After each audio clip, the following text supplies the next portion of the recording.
तीन चीजें हैं, इनकम यानी मुसलमानों के हाथ जो कुछ आए, जिनके बारे में बताए कैसे तकसीम होगा, इसमें तुम्हें कंपलसरी कुछ देना है।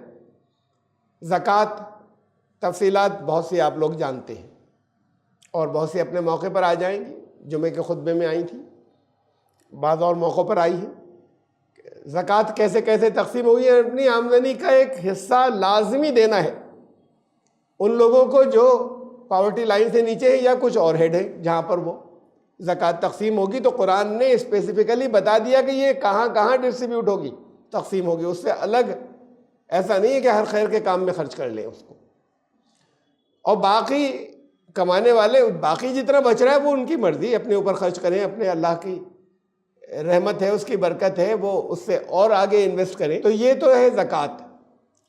अब ये मैदान जंग से मुताल्लिक़ है कि मैदान जंग में माल गनीमत हाथ आता है, जहाँ फ़ौजें जीते, यहाँ भी तो आता है भाई। कोई मुल्क जीतता है, जब कोई भी मुल्क जीतता है तो उसको तमाम एसेट्स मिल जाते हैं ना, उनके जो फ़ौजें हट जाती हैं, उनका सरमाया और एसेट्स। तो ये ऐसा नहीं है, ये तसव्वुर के साथ ये कुरान ये बता रहा है कि उनका माल लूट लो, और ये मुसलमानों को बताया जा रहा है, कुरान बता रहा है कि जंग करो, माल लूट लो। जंग होती है, क्यों होती है, क्या असबाब है, कुरान ने तो बड़े कोड ऑफ कंडक्ट रखे। अलग अलग मुल्कों के अपने अपने होते हैं, अपने इंटरेस्ट और मफाद के लिए हमले कर देते हैं, दुनिया के बड़े बड़े हिस्से को गुलाम बना लेते हैं।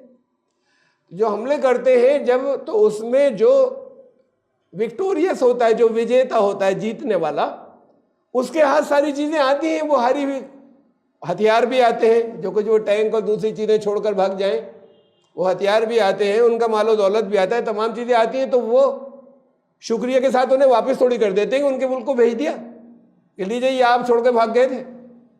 भाई ये जीतने वाले का होता है, तो पूरी दुनिया में ऐसे ही होता है, हर मुल्क के अंदर। ये जहनों के अंदर आना और डालना अलग से ही डाला जाता है कि वो लूटने के लिए, देखो माल लूटने के लिए कुरान में भी जिक्र है, ये लूटना नहीं। जंग के तो अपने ज़ाब्ते हैं कि जंग कब होगी, वरना जंग नहीं होगी। इस्लामी स्टेट बढ़ाने के लिए जंग नहीं होगी, किसी अपने धर्म को फैलाने के लिए जंग नहीं होगी। ये मौजू बहुत दफ़ा आ चुका है विषय, कि कुरान ने बताया 3 कंडीशन से कब कब जंग हो सकती है।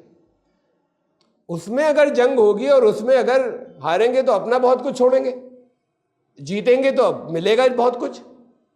उसका डिस्ट्रीब्यूशन कैसे हो, कुरान ने उसके ज़ाब्ते रखे, उसके उसूल रखे हैं।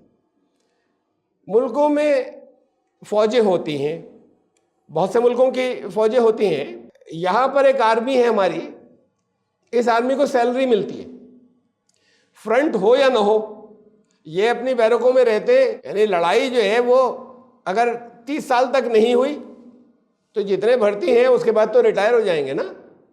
वो ठाठ से रहते हैं, वो अपनी सैलरी रहते हैं, वो खाते हैं, और उनका सब कुछ और भी बहुत सी जितनी फैसिलिटीज़ हैं उन्हें मिलती हैं, और खाते रहते हैं। आर्मी में जाना अपने आप में एक जॉब हो गया।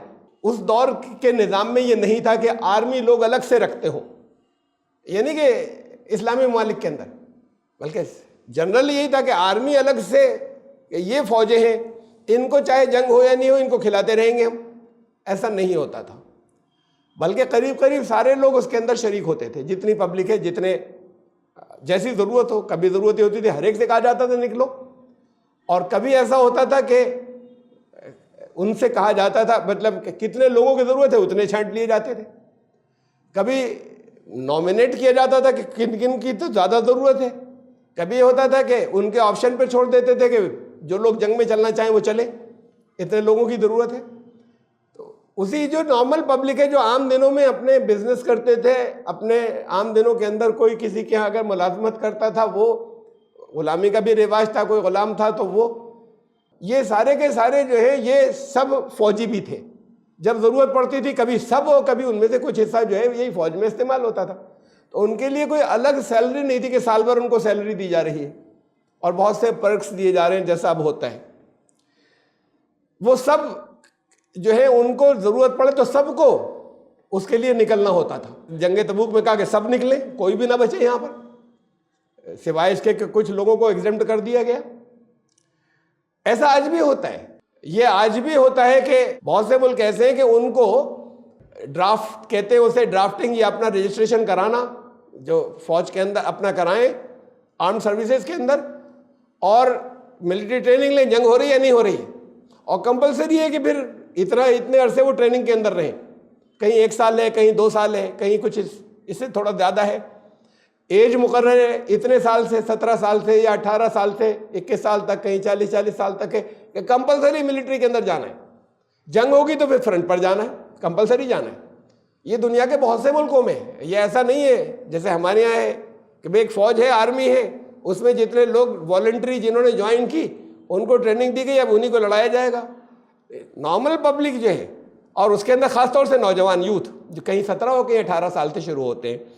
मैं मिसाल में आपको बताऊं कि जैसे नॉर्थ कोरिया को तो छोड़ें, वहाँ पर जिस तरह का निज़ाम है, लेकिन वहाँ भी 17 से 30 साल तक के जितने हैं उनको कंपलसरी मिलिट्री में रहना होता है, मिलिट्री ट्रेनिंग ज़रूरी होती है। अब वो जितने को उन ट्रेनिंग में से जब ज़रूरत पड़े तो लगा दें।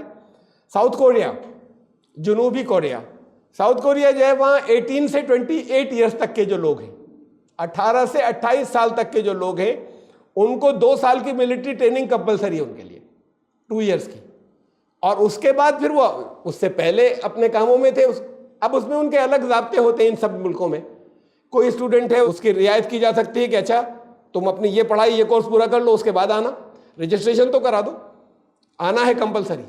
और जो बचने की कोशिश करेगा उसके लिए फिर बहुत बड़ी बड़ी सज़ाएँ हैं, जेल में डाल दिया जाएगा।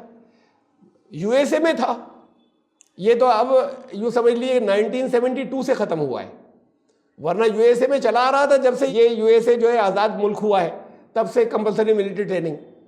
आप में से याद होगा बहुत से लोगों को कि मोहम्मद अली किले ने मना कर दिया था कि मैं नहीं जाऊंगा वियतनाम में लड़ने के लिए। इस किसी मुल्क की तरफ से जाने के बाद कहीं बमबारी करें, हमारा दीन ऐसे इजाज़त नहीं देता कि हम जाके ऐसे लड़ें बिला वजह दूसरे मुल्कों के अंदर। कैद में डाल दिया गया था, जेल हुई थी, ने कहा जेल जाना मंजूर है लेकिन ये मुझे मंजूर नहीं है, इसलिए इस्लाम कबूल कर लिया था। उसने कहा कि मैं नहीं लड़ सकता ऐसे दूसरों के ऊपर जुल्म करने के लिए, बमबारी करने के लिए। मिलिट्री ट्रेनिंग वहाँ कंपलसरी थी हर एक के लिए, अब ऑप्शनल हो गई है 1972 से। इसमें भी ट्रेनिंग का है कुछ के, अगर कोई ज़रूरत पड़ेगी तो फिर स्टेट जो है वो मजबूर कर सकती है या दूसरे औरों को। रशिया है 18 से 27 साल, रूस 18 से 27 साल के लोगों के लिए इस बीच के अंदर ये रेंज इसलिए है कि लोग अपना गोल रखें कि इस बीच में ये हमारा कैरियर है, ये तो वो इसकी इजाज़त मिल जाती है। अच्छा ठीक है, 25 साल की एज में आना, वो उनके पास रिकॉर्ड हो जाता है, कंप्यूटर में रिकॉर्ड हो जाता है, फिर उनको ज्वाइन करना होता है। तो 18 से 27 साल तक के लोगों को जो है वो 1 साल की, ये अभी इस वक्त 1 साल चल रहा है, ये इनका कभी 2 साल भी था और 2.5 साल भी था। इस वक्त 1 साल की ट्रेनिंग जो है वो सबके लिए मिलिट्री ज्वाइन करना ज़रूरी है, मिलिट्री ट्रेनिंग उसके अंदर आना ज़रूरी है। सिंगापुर के अंदर भी ऐसे ही है, सिंगापुर है, थाईलैंड है। अब मैं एक इतनी तफसील हर एक मुल्क की नहीं बता रहा आपको।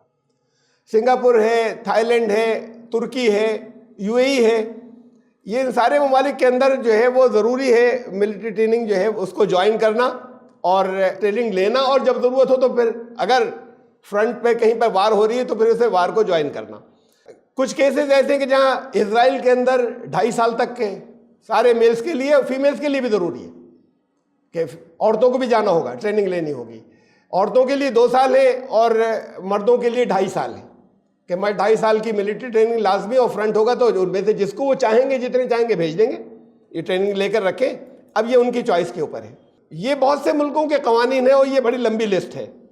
ताइवान ने अभी ऐलान किया है, वो चाइना के पास में है ना, ताइवान ने अभी ऐलान किया है, उसको यह डर है कि ये चाइना कहीं हमला ना करे, और कानून अभी बना है, ऐलान अभी हुआ है 2024 से मिलिट्री ट्रेनिंग कंपलसरी है और मिलिट्री ज्वाइन करना जो है वो कंपलसरी होगा। ईरान है, थाईलैंड है, तुर्की है और यूएसए के बारे में मैंने आपको बताया। तो ये जो है ये इतने मुल्कों के अंदर मिलिट्री ट्रेनिंग कंपलसरी है, यहाँ हिंदुस्तान में नहीं।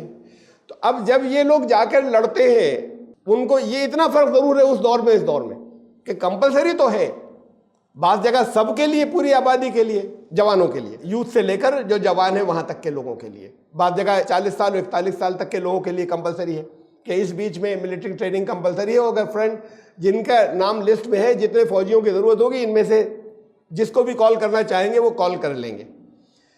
तो अब ये इल्ज़ाम जो है ये इस्लाम पर रखा जाता है, कुरान पर रखा जाता है, मुसलमानों के ऊपर रखा जाता है कि साहब इनके यहाँ तो वो सब जंगजू ही हुआ करते थे। इस्लाम तो जंग ही सिखाता है, सब जंगजू हुआ करते थे और वो माले गनीमत के लिए लड़ते थे। जैसे मैंने आपको बताया कि भाई जो मुल्क जीतता है, इंडियन फौजें अगर जीतती हैं तो इनको बहुत सा हथियार और तमाम बहुत सा माल और चीज़ें मिलती हैं। अब उसके डिस्ट्रीब्यूशन का इनका अपना सिस्टम है कि कैसे डिस्ट्रीब्यूट होगा। उस दौर में उनको तनख्वाहें नहीं मिलती थी रेगुलर आर्मी की, वो अपनी जान पर खेलते थे, जाने देते थे, हाथ पांव कटाकर आते थे, जख्मी होकर आते थे।